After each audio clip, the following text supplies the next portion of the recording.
Last time जो हमने topic पढ़े थे आज हम उससे रिलेटेड न्यूमेरिकल करते हैं। लास्ट टाइम हमने इक्विलिब्रियम कांस्टेंट पढ़ा था, how to find equilibrium constant value using potential. Secondly फिर हमने डेल्टा जी पढ़ा था, वहाँ पे डेल्टा जी के फॉर्मूले करे थे, गिब्स फ्री एनर्जी चेंज के, उसको कैसे फाइंड करना है, मैक्सिमम वर्क डन कैसे निकालेंगे, वो सब हमने लास्ट टाइम पढ़ लिया था। आज उससे रिलेटेड थोड़े क्वेश्चन करते हैं। So let's start.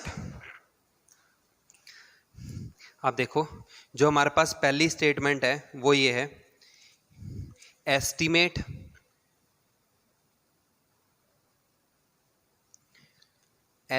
The minimum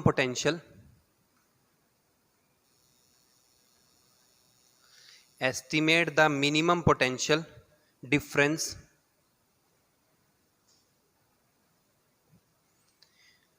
needed to reduce Al2O3 at 500 degree Celsius.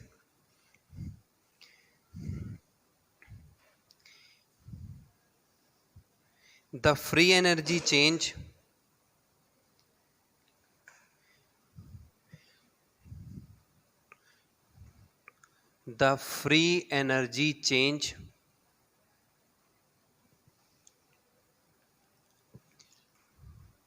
for this decomposition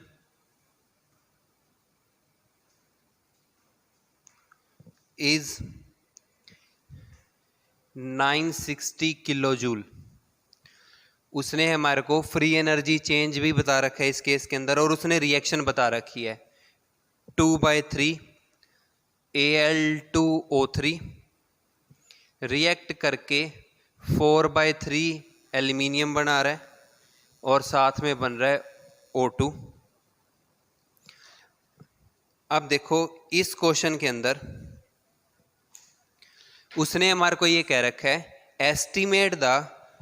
estimate the minimum difference needed, minimum potential difference लिख लो, minimum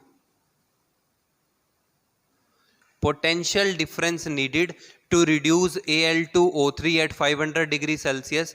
The free energy change for this decomposition is given that reaction उसने हमारे को बता रखी है।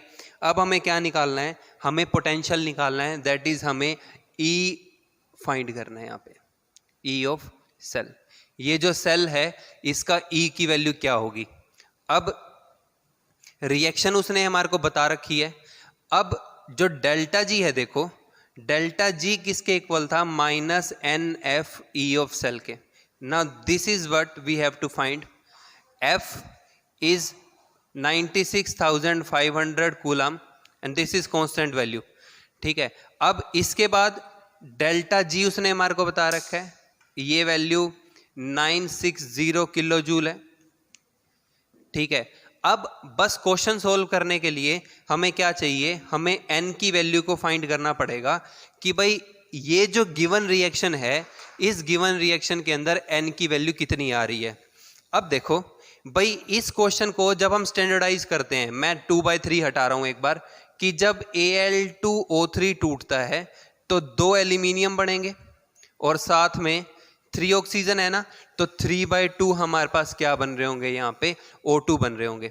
अब आप single element change देख लो कि भाई एल्यूमिनियम जो है इसकी ऑक्सीडेशन स्टेट यहाँ पे +3 है। You can find that bye 2x मान लो इसको, +2 है ना ये, प्लस 1 ऑक्सीजन पे -2 चार्ज होता है, 3 ऑक्सीजन है इक्वल टू 0, तो 2x - 6 इज इक्वल टू 0, तो 2x is equal to +6, that is means x is equal to +3। तो यहाँ पे एल्यूमिनियम की ऑक्सीडेशन स्टेट कितनी है, +3 है।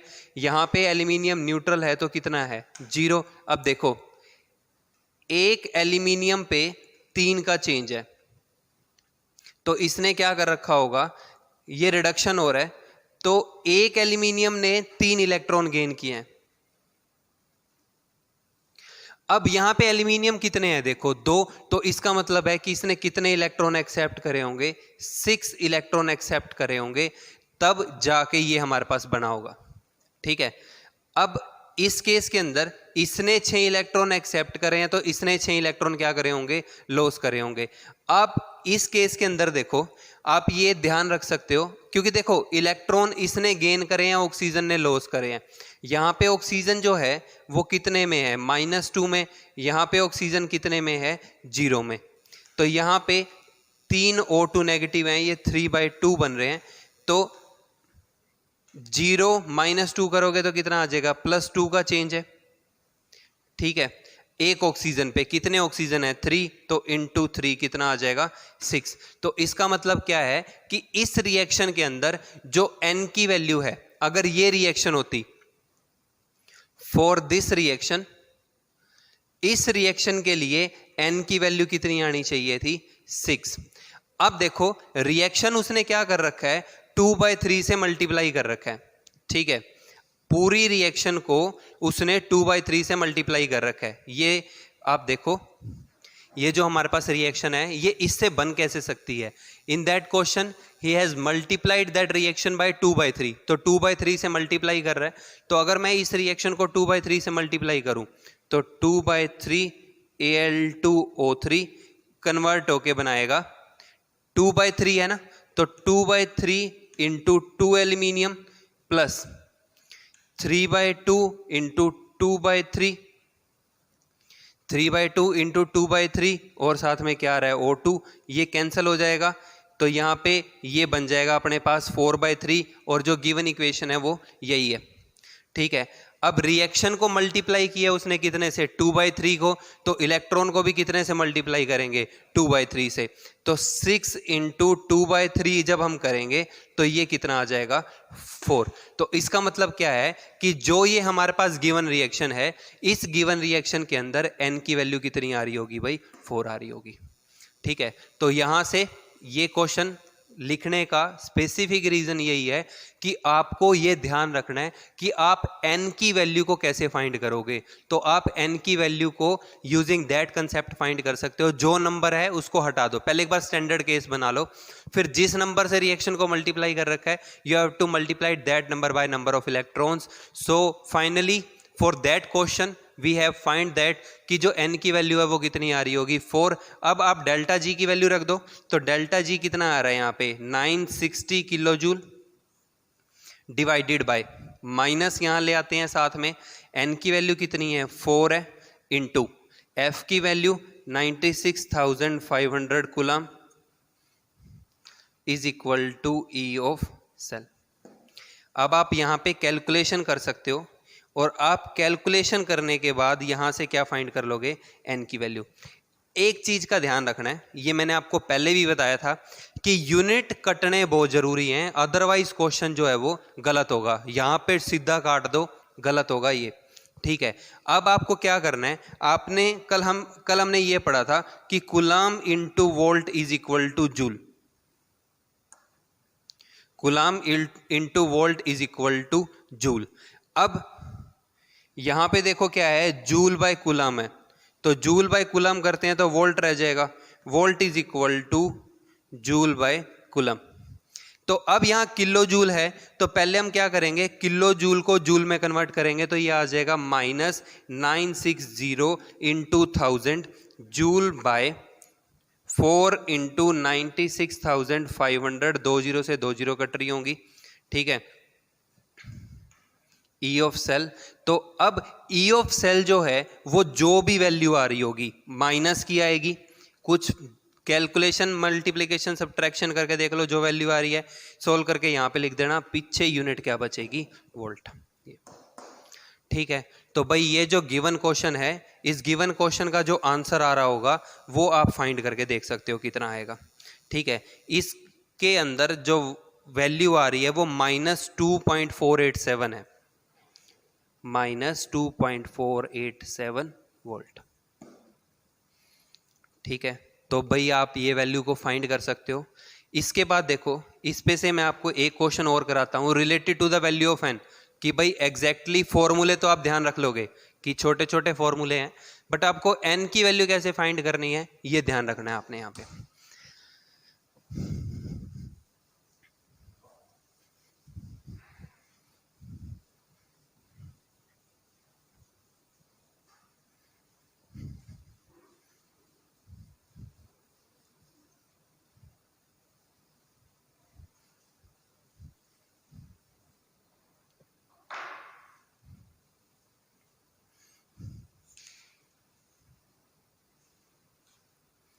अब देखो, मैं एक सेल कंसीडर कर रहा हूं, Zn से Zn+2 और इसकी कंसंट्रेशन बता रखी है उसने 0.01 molar. Salt bridge, Iron+2, Iron+3, Iron+2 की कंसंट्रेशन 0.001 मोलर और Iron+3 की जो कंसंट्रेशन है ये 0.01 मोलर। सॉल्ट ब्रिज, साथ में प्लेटिनम। उसने हमारे को ये बता रखा है और वो कह रहा है कि for that reaction E of cell is 1.71 volt at 25 degree Celsius. वो कह रहा है कि 25 डिग्री सेल्सियस के ऊपर जो E ऑफ सेल की वैल्यू है वो कितनी है, 1.71 वोल्ट है। Calculate K equilibrium for that reaction. आपको क्या करना है, आपको इस रिएक्शन के लिए K इक्विलिब्रियम की वैल्यू फाइंड करनी है। अब सबसे पहले तो भाई हम इसका सेल बनाते हैं। सेल बनाएंगे, देखो इसका, तो ये एनोड है और ये कैथोड है, ठीक है। अब इस केस के अंदर देखो, IIT PMT वालों को तो मैंने टाइप ऑफ सेल बता रखे हैं, बोर्ड में है नहीं, तो एक बार मैं आपको ये बता देता हूं कि ये सेल होता क्या है। ये Iron+2, Iron+3 विद प्लेटिनम, ये जो नोटेशन है ये नोटेशन है भाई ऑक्सीडेशन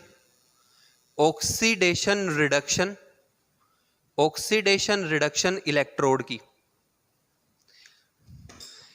ये होता क्या है, ऑक्सीडेशन रिडक्शन इलेक्ट्रोड जो है ये एक टाइप ऑफ इलेक्ट्रोड है कि जिसमें एक ऐसा एलिमेंट एग्जिस्ट करता है जिसमें वो एक से ज्यादा स्टेबल ऑक्सीडेशन स्टेट शो करे, तो मतलब वो रिएक्शन करा के अपनी दूसरी स्टेबल ऑक्सीडेशन स्टेट में कन्वर्ट हो सकता है। ऑक्सीडेशन रिडक्शन इलेक्ट्रोड के अंदर क्या होता है, we have a substance which has more than one stable oxidation state।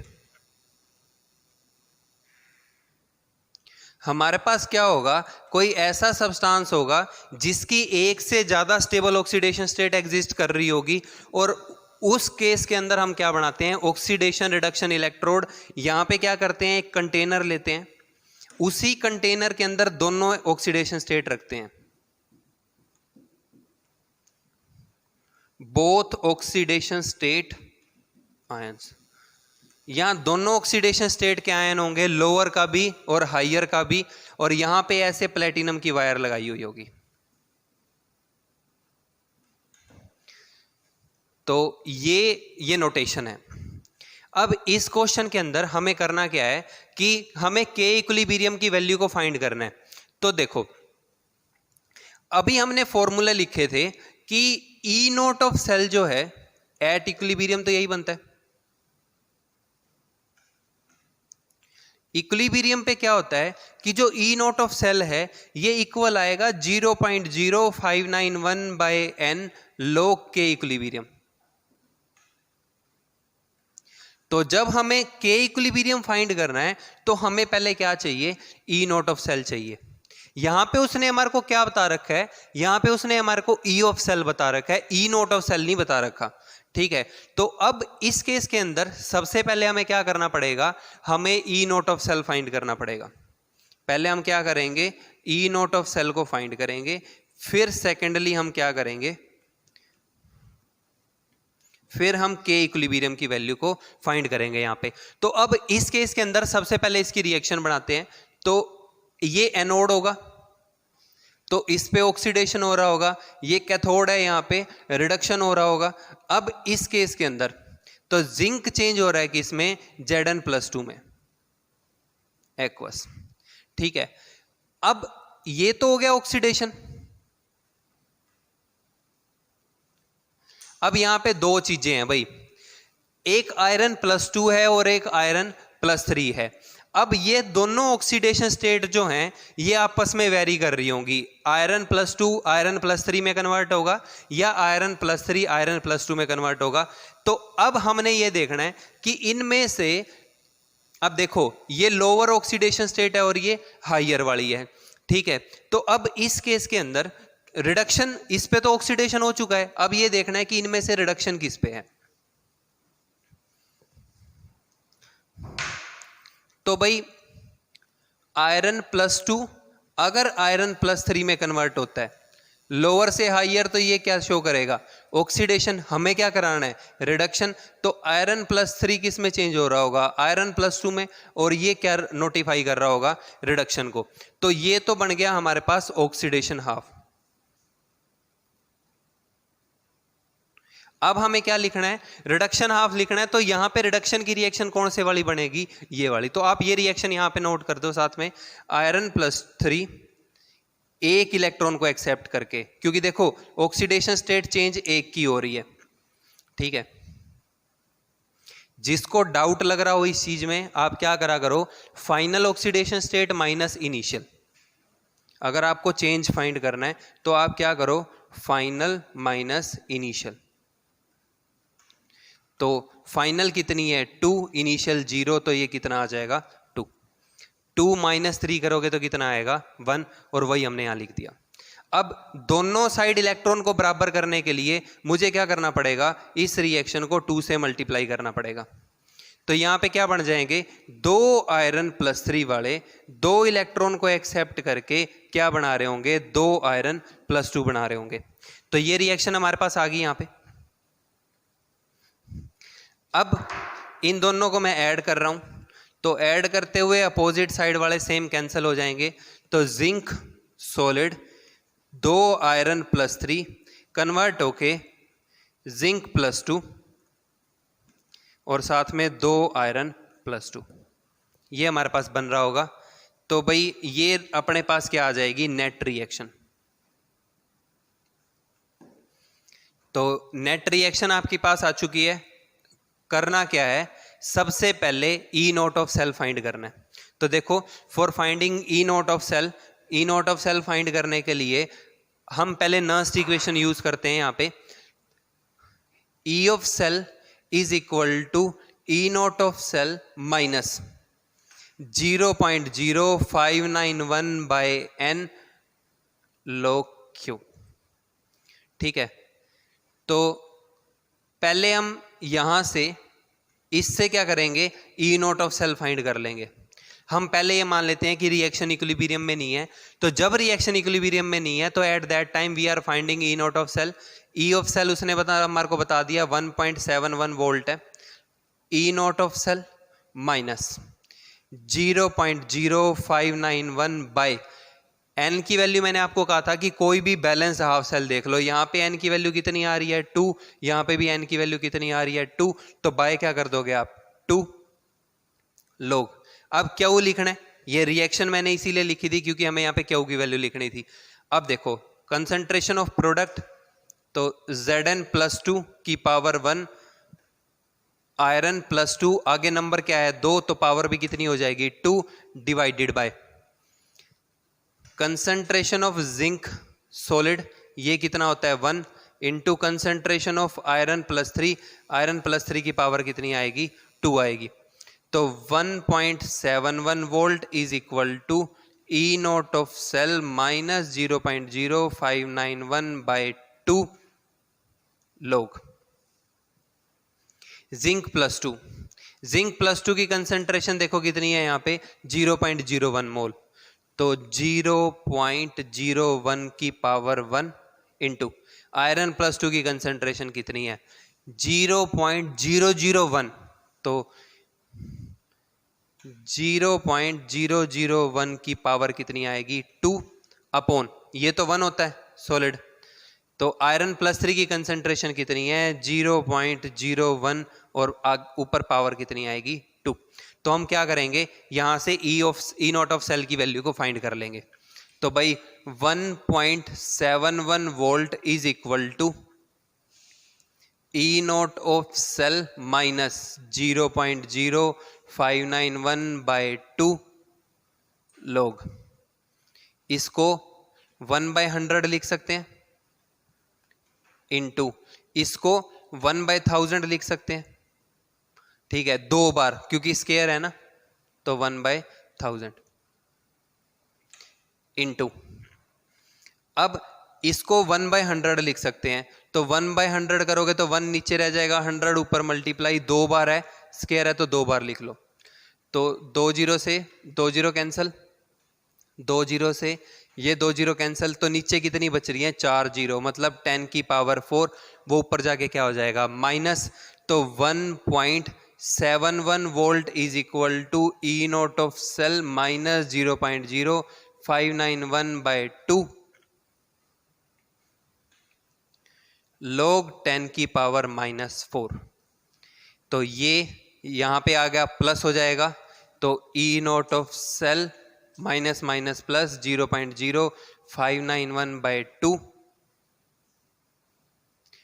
log 10, ये 1 होता है, इंटू 4 आएगा यहाँ पे, 4 इंटू, तो इससे आप जब इसको सोल्व करोगे तो ये 2 पे कट हो जाएगा, तो 2 इंटू मल्टीप्लाई कर दो इसको, 1.71 is equal to E naught of cell minus 2 into, तो 0.0591 इंटू 2 कर रहे हो तो 281, तो भाई ये अपने पास आ जाएगा 0.118। ठीक है, तो ये वैल्यू आप सीधा यहीं पे रख दो, 0.1182, ये इधर आके माइनस, ये यहाँ पे प्लस का तो उधर जाके माइनस हो जाएगा, तो ई नोट ऑफ सेल जो है वो 1.71 माइनस 0.1182, ये वैल्यू आ रही होगी। आप माइनस करके सोल्व कर लो इसको, तो जब आप इसको माइनस करके सोल्व कर रहे हो तो ये वैल्यू हमारे पास 1.6028 वोल्ट, इतनी कोई अप्रोक्सीमेट वैल्यू आ रही है। आप कैलकुलेशंस आराम से करके देख लेना। ठीक है, अब यहां से हमारे पास क्या आ गया, यहां से हमारे पास ई नोट ऑफ सेल की वैल्यू आ चुकी है। ठीक है, अब फिर हमें क्या फाइंड करना है, के इक्विलिब्रियम तो डायरेक्टली आप यहां से फाइंड कर सकते हो, तो 1.60 इज इक्वल टू, मैं 2 पॉइंट तक लेके चल रहा हूं, is equal to 0.0591 by 2 log K equilibrium, तो 1.6028 into 2 by 0.0591 is equal to log K equilibrium. आप इसको सोल्व कर लो तो के इक्विलिब्रियम जो है वो 10 की पावर कुछ 59 आ रहा होगा। ठीक है, 10 की पावर 54, आप कैलकुलेशंस करके सोल्व करके देख लेना। तो भाई जो टॉपिक हमने अभी तक करे हैं, ठीक है, जो उस पे से वेरिएबल टाइप बन सकती है क्वेश्चन की, वो ये होगी। ठीक है, अब आपको इस केस के अंदर बाकी क्वेश्चन आप ट्राई करके देख लेना। ठीक है, इसके बाद जो नेक्स्ट टॉपिक है वो आप अपना नेक्स्ट वीडियो के अंदर कवर करेंगे। सो थैंक यू बच्चों, होप सो पढ़ रहे होगे। जो हमने लास्ट टॉपिक किया था आज उसको कंटिन्यू करते हैं। तो लास्ट टाइम हमने डेल्टा जी तक सब क्वेश्चन कर लिए थे, टॉपिक पढ़ लिया था। अब इसमें एक जो हमारी इलेक्ट्रोकेमिकल सेल है, इसमें एक टॉपिक और रहता है कंसंट्रेशन सेल्स का, इंट्रोडक्शन टाइप ही है।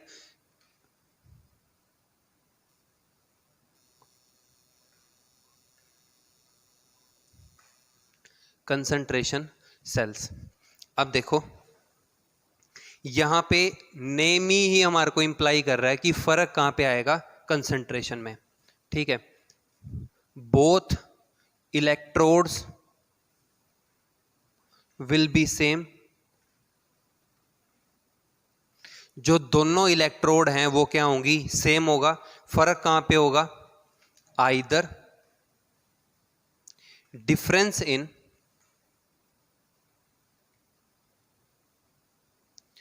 either pressure of इलेक्ट्रोड, या तो इलेक्ट्रोड्स के प्रेशर में फर्क होगा और either in concentration of electrodes. देखो कंसंट्रेशन सेल्स होती क्या है? कंसंट्रेशन सेल वो सेल होती हैं जिसमें दोनों इलेक्ट्रोड जो हैं वो सेम होते हैं, एनोड और कैथोड जो है वो सेम होंगे। फर्क कहाँ पे आएगा? या तो इलेक्ट्रोड के प्रेशर में फर्क होगा या किस में फर्क होगा? कंसंट्रेशन के अंदर फर्क होगा। किसकी? इलेक्ट्रोड के। ठीक है, जो कंसंट्रेशन सेल हैं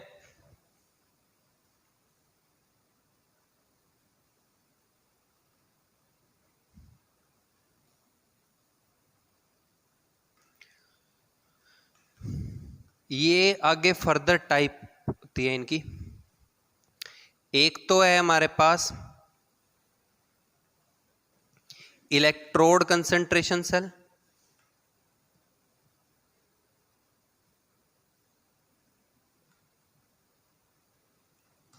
इलेक्ट्रोड कंसंट्रेशन सेल भाई इलेक्ट्रोड के प्रेशर में फर्क होगा। ठीक है, डिफरेंस इन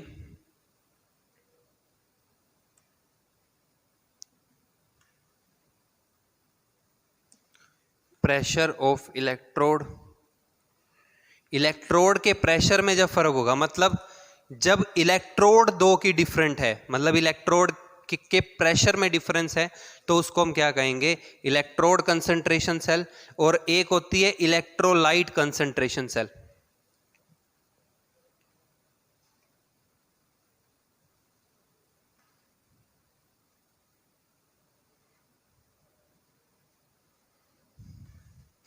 इलेक्ट्रोलाइट कंसंट्रेशन सेल्स। अब इसमें फर्क कहां पे होगा? यहां पे होगा both electrodes are same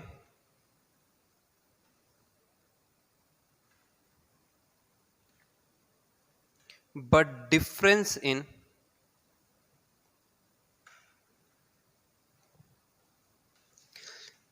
concentration of electrolyte.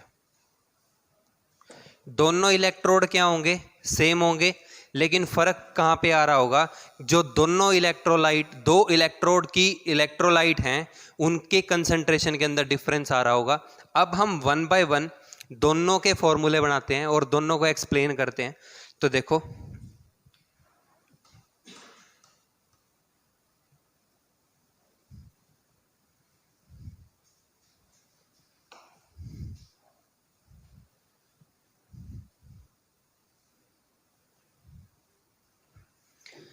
सबसे पहले इलेक्ट्रोड कंसंट्रेशन सेल,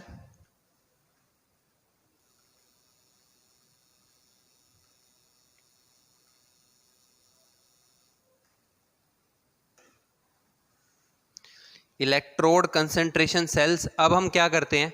अब देखो मैंने अभी आपको बताया कि इलेक्ट्रोड कंसंट्रेशन सेल कौन सी होगी? जहां पे डिफरेंस होगा इन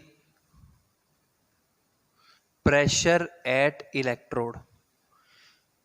फर्क कहां पे आएगा? जो दो इलेक्ट्रोड के प्रेशर हैं वहां पे फर्क आ रहा होगा।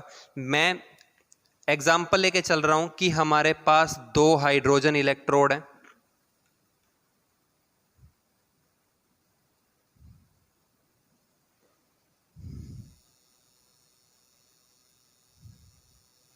यहां से H2 गैस हम पास करा रहे हैं। ठीक है, और जो H2 गैस का प्रेशर है वो मैंने मान लिया कि P1 atm है, कुछ P1 atm प्रेशर है। यहां पे मैंने HCl ले लिया और उसकी कंसंट्रेशन मैंने 1 मोलर ले ली। ठीक है, अब इसके बाद यहां पे ये मैंने दूसरा इलेक्ट्रोड लगा दिया,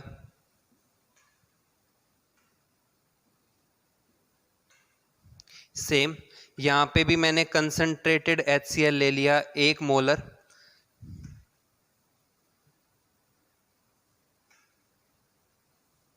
यहां से H2 गैस पास करा रहे हैं, इसका जो प्रेशर है वो मैंने P2 atm ले लिया। दोनों प्रेशर डिफरेंट है।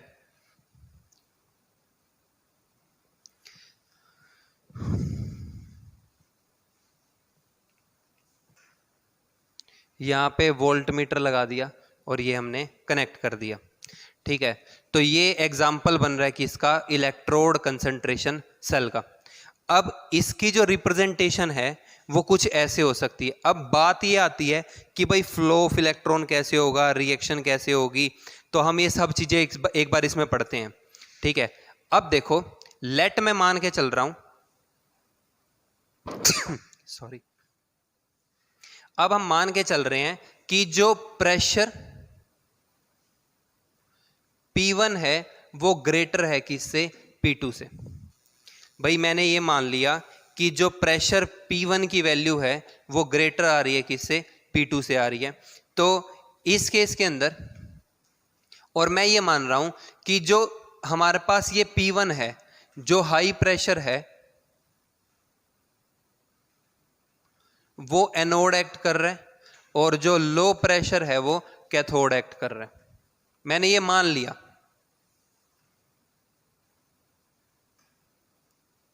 मैंने ये इसकी एजम्पशन ले ली।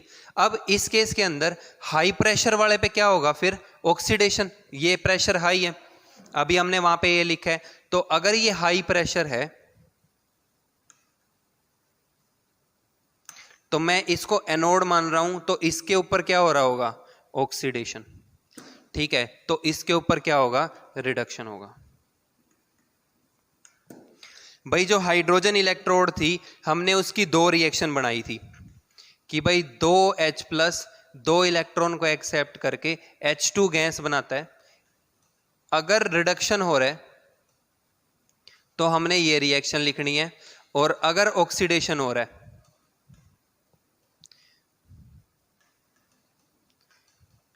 If oxidation occurring on hydrogen electrode, तो फिर हमने ये रिएक्शन लिखनी है। ठीक है, तो अब अगर इस पे ऑक्सीडेशन हो रहा है तो हम इसकी ऑक्सीडेशन की रिएक्शन बना देते हैं।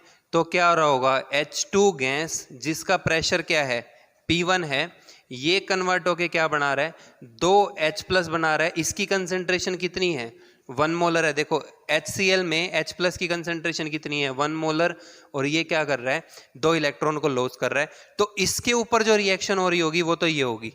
अब यहां पे आ जाओ, भाई इसके ऊपर रिडक्शन हो रहा है, तो भाई अगर हम इसकी रिएक्शन बनाते हैं तो इसकी जो रिएक्शन बनेगी वो ये होगी, 2H+ जिनकी कंसंट्रेशन 1 मोलर है, 2 इलेक्ट्रॉन को एक्सेप्ट करके क्या बना रहा होगा, H2 गैस, और इस इलेक्ट्रोड पे प्रेशर कितना है, P2 है।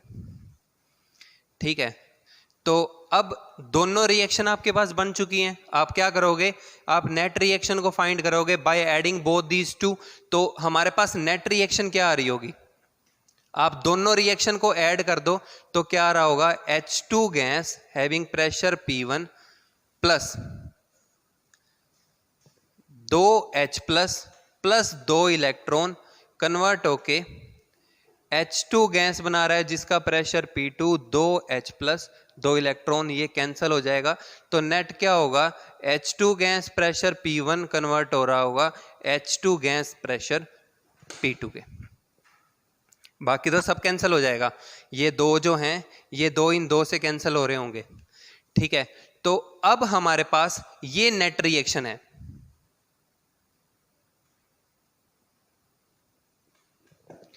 तो अब इसकी वैल्यू को अगर मैं नर्स इक्वेशन के अंदर पुट करता हूं तो देखो, अब इसके बाद एक पॉइंट ये आता है कि जो कंसंट्रेशन सेल्स हैं, कंसंट्रेशन सेल्स के लिए जो E0 ऑफ सेल है उसकी वैल्यू हमेशा कितनी आएगी, 0 वोल्ट। भाई जितनी भी कंसंट्रेशन सेल्स हैं उन कंसंट्रेशन सेल्स के लिए, सभी के लिए साथ में लिख लेना ऑल, कि जितनी भी कंसंट्रेशन सेल्स हैं सभी के लिए E0 ऑफ सेल की वैल्यू कितनी है, 0 वोल्ट है। अब देखो E0 ऑफ सेल हम कहां फाइंड करते हैं, एट 1 atm, कंसंट्रेशन 1 मोलर और टेम्परेचर 25 डिग्री सेल्सियस या 298 केल्विन। ये तो स्टैंडर्ड है। और ये तो कांस्टेंट वैल्यू है सभी के लिए। ई नॉट ऑफ सेल जो है ये क्या होता है, कांस्टेंट है फॉर एनी इलेक्ट्रोड। किसी भी इलेक्ट्रोड का जो ई नोट है वो क्या है, फिक्स है। तो इसका जो स्टैंडर्ड पोटेंशियल है और इसका जो स्टैंडर्ड पोटेंशियल है वो दोनों का क्या होगा, सेम होगा।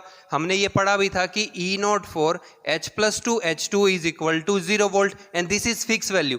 तो जब ये वैल्यू फिक्स है तो दोनों को अगर आप कैथोड माइनस एनोड करोगे तो पोटेंशियल कितना आ जाएगा, 0 वोल्ट। तो किसी भी कंसंट्रेशन सेल के लिए जो ई नोट ऑफ सेल की वैल्यू है वो कितनी आएगी, 0 वोल्ट आएगी। तो अब ई ऑफ सेल ये इक्वल है E naught of cell minus 0.0591 by n log. अब आपने क्यू लिखना है। तो देखो जब हम क्यू की वैल्यू लिख रहे हैं तो प्रोडक्ट ऊपर क्या आ रहा है, ये प्रोडक्ट है, ये क्या है, रिएक्टेंट है। तो अब वैल्यू रख दो, ऊपर क्या आ रहा होगा, P2 डिवाइडेड बाय क्या आ रहा होगा, P1। P2 डिवाइडेड बाय क्या आएगा हमारे पास, P1।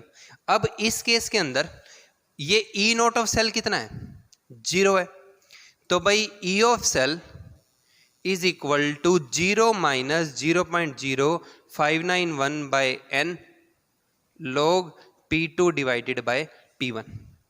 ठीक है, तो ये क्या आ जाएगा, E of cell is equal to minus 0.0591 by n log। अब अगर मैं इसको रिवर्स कर दूं तो माइनस आगे आ जाएगा। तो अगर मैं यहां P1 बाय P2 करूं तो यहां पे क्या आ रहा होगा, प्लस आ रहा होगा। मैंने क्या किया, मैंने इस टर्म में इसको रिवर्स कर दिया तो माइनस आगे कॉमन आ गया, तो माइनस माइनस क्या हो जाएगा, प्लस। अब इस केस के अंदर हमने ये पढ़ा हुआ है कि reaction is feasible, reaction is spontaneous when E of cell is positive. Reaction spontaneous कब होती है, जब ई ऑफ सेल की वैल्यू क्या आ रही हो, पॉजिटिव आ रही है, आ जाए। ये कब पॉसिबल है, ये तब पॉसिबल है जब log P1 divided by P2 क्या आए, पॉजिटिव। आपको ये चीज ध्यान रखनी है कि सेल, ये जो सेल है, ये जो हमने इलेक्ट्रोड कंसंट्रेशन सेल बनाई है, ये रिएक्शन जो हम यहां लिख रहे हैं, ये रिएक्शन फिजिबल तभी है जब वहां पे ई ऑफ सेल क्या आ रहा हो, positive. That means log P1 by P2 की वैल्यू क्या है, यहां पे पॉजिटिव आए। ठीक है, देखो n कभी भी नेगेटिव नहीं हो सकता, नंबर ऑफ इलेक्ट्रॉन कभी भी नेगेटिव नहीं हो सकते। अगर रिएक्शन हो रही है तो इलेक्ट्रॉन फ्लो करेगा और ये वैल्यू इंटीजर पॉसिबल आती है, पॉजिटिव। अब ये पॉजिटिव कब आ सकता है, जब log P1 ग्रेटर हो किससे, log P2 से। भाई log P1 की वैल्यू ज्यादा आ रही हो किससे, log P2 से।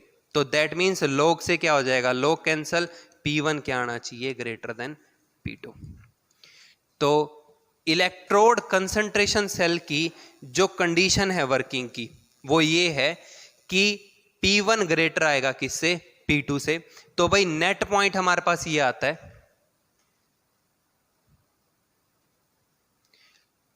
नेट कंक्लूजन ये है कि हाई प्रेशर क्या एक्ट करेगा, हाई प्रेशर एक्ट करेगा एनोड और लो प्रेशर क्या एक्ट करेगा, cathode, for working of cell.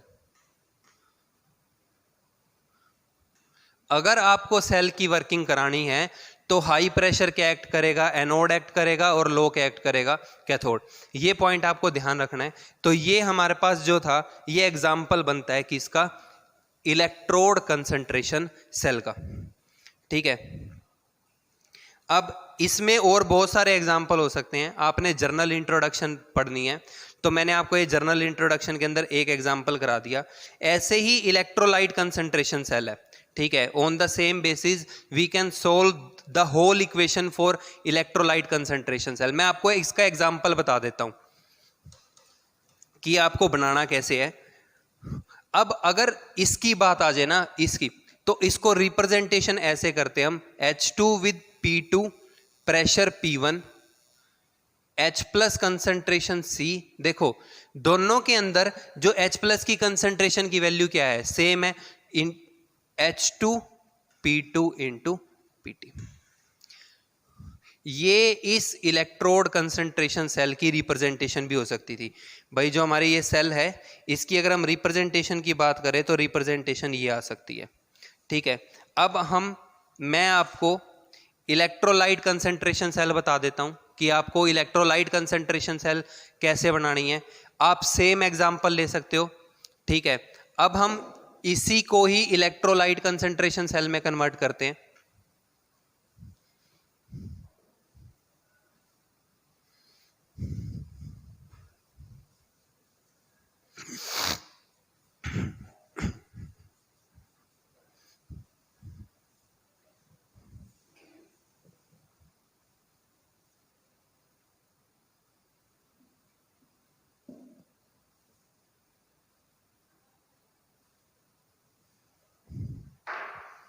Next है इलेक्ट्रोलाइट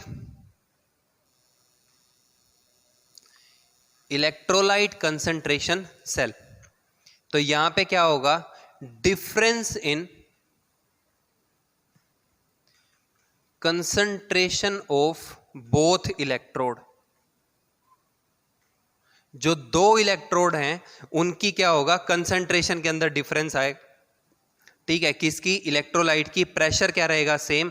मैं यहां पे भी प्रेशर 1 atm मान के चल रहा हूं भाई, और यहां पे भी जो प्रेशर है मैं वो 1 atm मान के चल रहा हूं। यहां पे मैं ये जो कह रहा हूं कि कंसंट्रेशन जो है वो HCl की कुछ C1 मोलर है, यहां पे जो कंसंट्रेशन ऑफ HCl है वो मैंने कुछ C2 मोलर लेके चल रहा हूं मैं, ठीक है। अब मैं क्या कर रहा हूं, मैं इन दोनों इलेक्ट्रोड को कंबाइन कर रहा हूं। तो ये मैंने अटैच कर दिया, ठीक है। अब फिर वैसे ही मान के चलते हैं कि जो C1 की वैल्यू है, अब वैसे ही करते हैं इसको। देखो सारा का सारा सोल्व, मैं एजम्पशन लिख देता हूं पहले आपको। हम एजम्पशन ये लेके चल रहे हैं कि जो कंसंट्रेशन C1 है वो ग्रेटर है कंसंट्रेशन C2 से, ठीक है। और मैं ये मान के चल रहा हूं कि एट हाई कंसंट्रेशन, और जो हाई कंसंट्रेशन है वहां पे क्या हो रहा है, oxidation, and at low concentration, और जो लो कंसंट्रेशन है मैं मान के चल रहा हूं वहां पे क्या हो रहा है, रिडक्शन। ये हमने लेट कर लिया और इसको हम प्रूव करेंगे, ठीक है, कि जो कंसंट्रेशन C1 है वो ग्रेटर है C2 से। लेट हमने मान लिया, हाई कंसंट्रेशन वाला ऑक्सीडेशन, हाई कंसंट्रेशन वाली इलेक्ट्रोड पे ऑक्सीडेशन हो रहा होगा और लो वाले पे क्या हो रहा होगा, रिडक्शन हो रहा होगा। अब आपको पता ही है, फिर वापिस से वैसे ही लिखना है आपने कि भाई अगर इस पे ऑक्सीडेशन हो रहा है तो रिएक्शन क्या बन रही होगी, H2 गैस जिसका प्रेशर 1 atm है, ये किस में कन्वर्ट हो रहा होगा, 2H प्लस में क्या करेगा, 2 इलेक्ट्रॉन को लॉस करेगा। और इस 2H प्लस, देखो ये इस इलेक्ट्रोड में है तो H प्लस की कंसंट्रेशन यहां क्या आ रही होगी, C1 मोलर, ठीक है। अब आ जाओ यहां पे 2H प्लस जिनकी कंसंट्रेशन C2 है, 2 इलेक्ट्रॉन को एक्सेप्ट करके क्या बना रहे होंगे, H2 गैस, और इसका प्रेशर कितना है, 1 atm, ठीक है। अब नेट रिएक्शन अगर हम लिखें तो हमारे पास नेट रिएक्शन क्या बचेगी, दोनों को ऐड कर दोगे। अब देखो इस बारी प्रेशर सेम है और अपोजिट साइड है तो ये दो कैंसिल हो जाएंगे, ठीक है।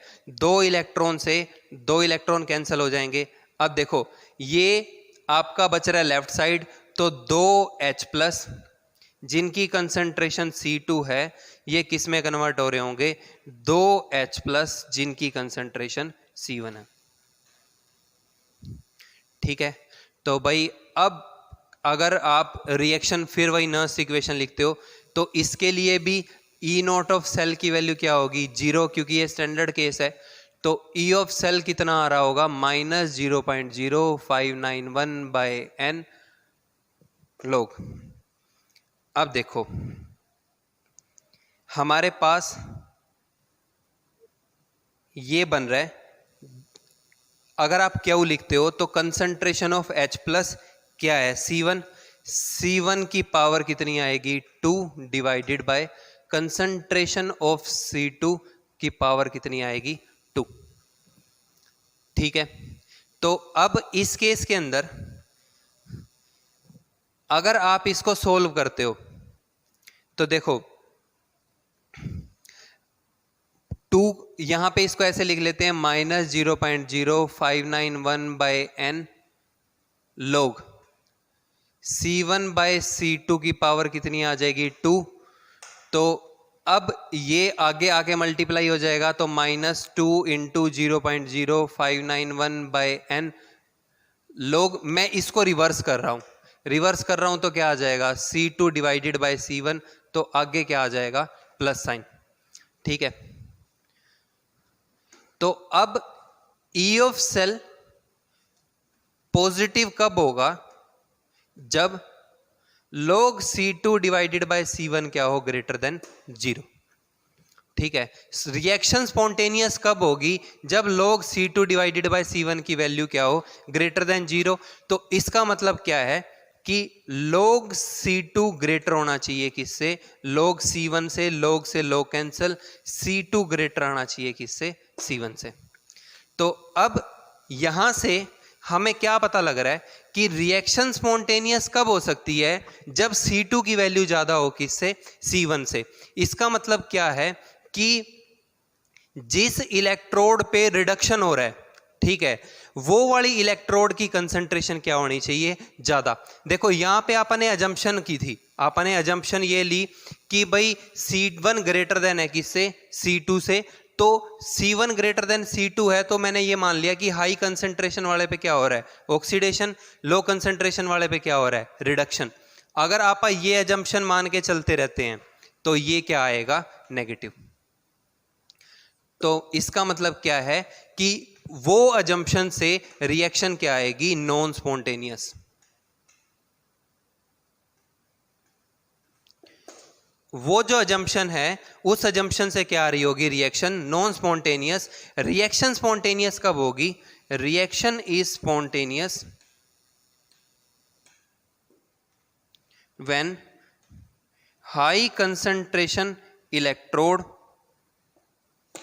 रिएक्शन स्पॉन्टेनियस तब आएगी जब हाई कंसंट्रेशन इलेक्ट्रोड जो है ये क्या एक्ट करे कैथोड, और लो कंसंट्रेशन सेल क्या एक्ट करे एनोड। आपको इस चीज का ध्यान रखना है। तो वो जो एजम्पशन थी ये क्या थी भाई रॉन्ग।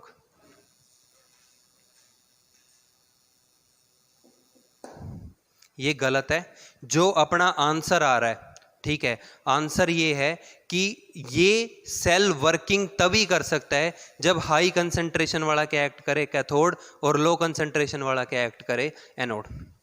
ठीक है, तो यहां से आपको एक चीज समझ में आ गई होगी कि कैसे आपने वर्किंग करानी है, कैसे आपने इसको लिखना है। इस पे से जो क्वेश्चन बनता है वो ऐसे ही होता है कि आपको जस्ट ये देखना है कि भाई वर्किंग, वो पूछ लेगा कि कंसंट्रेशन सेल क्या होती है, इस पे से कोई एक आधा छोटा न्यूमेरिकल आ सकता है, आप सीधा वैल्यूज रख के आंसर काउंट कर सकते हो। ठीक है, यहां तक हमारा जो इलेक्ट्रोकेमिकल सेल है उसका पोर्शन कंप्लीट हो जाता है। अब नेक्स्ट टाइम जो है वो हम अपना थर्ड पोर्शन स्टार्ट करेंगे, दैट इज इलेक्ट्रोलिटिक सेल, और वहां पे हम पढ़ेंगे इलेक्ट्रोलिसिस। सो थैंक यू, तब तक पढ़ते रहो, रिवाइज करते रहो।